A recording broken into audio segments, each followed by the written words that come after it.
video عشان موبايل اوكي شرب موبايل باركي مدينة كي تدوسي وسك آخر سنيني أبغى وصل بينا أرد ساعات فيسبوكي كورة كا بعد رفضنا يا أرد أوصل كاكينا ما يقدر يسوي فيديوز sida aad muuqaalka ka soo aragtay waxay joogtaa ama ku sugan tahay meel dhakhtar ama meel caafimaadka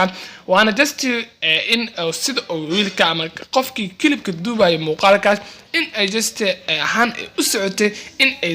baaris ama dhan caafimaad iyada oo dhahay ama siga oo ka dhawaajinayo soo bixi ama dhanka calooshaada markaa just waxay ku cadeynaysaa Sharma Boy caloosha loogu sido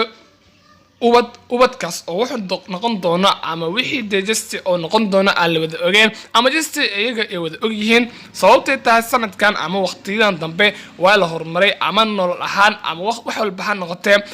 way ka bedelan tahay waayii hore ama noloshii hore la wada yaqeen marka just waxaan dhihi karnaa waan wax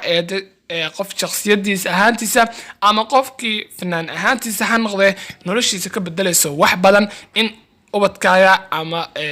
ubadkaaga uu koobaad nolosha oo adduunyada cusub oo ku soo biiro aad u farxad badan oo ka duwan arrimaha kale ama dhanka fan ahaantiisa ka uga duwan in uu arrin ubad yeesho ama uu aaba noqdo waana waxda just farxadiisa 100% ay ku noqonaysa 100% kaamil ay noqonaysa farxadiisa sababtay tahay qof walba bilaadan ama nin walba raga wuxuu mar walba haminaya ama uu jecel in uu ubad yeesho ama noqdo aabe waana wax just farxad badan in aad noqoto adoo dhalinyaro ama adigoo de sanadaha waqtiga la gaarin in aab lagu dhaho waana wax de kaga duwan in ay fanaaninta kale ama shakhsi walba waxa ahaatee kaga duwanaan doonto marka fanaaninta kale ayuu dheeraan doonaa aabanimada fanaaniin waxaa jira dhalinyaro oo dhanka raabka waqtiyadan dambe kusoo shaabaxay aan la soo koobi karin laakiin badana aan ahayn aabe ama de kaag dhaweyn oo just badana de iskaabul iska marka waxaan dhigi karnaa fanaanka wada waa ka duunaan doonaa oo fanaanintaas ayuu wuxuu si dheeraan doonaa tilaabo aad iyo aad u fog mar walba just aad noqoto aabe ama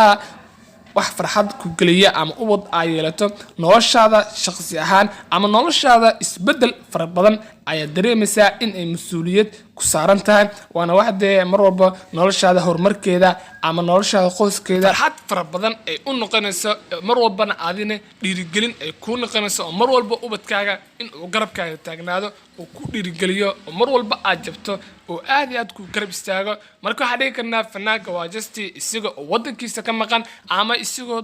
dalkiisa ka maqan hooyo in uu aaba noqdo ama just de ubad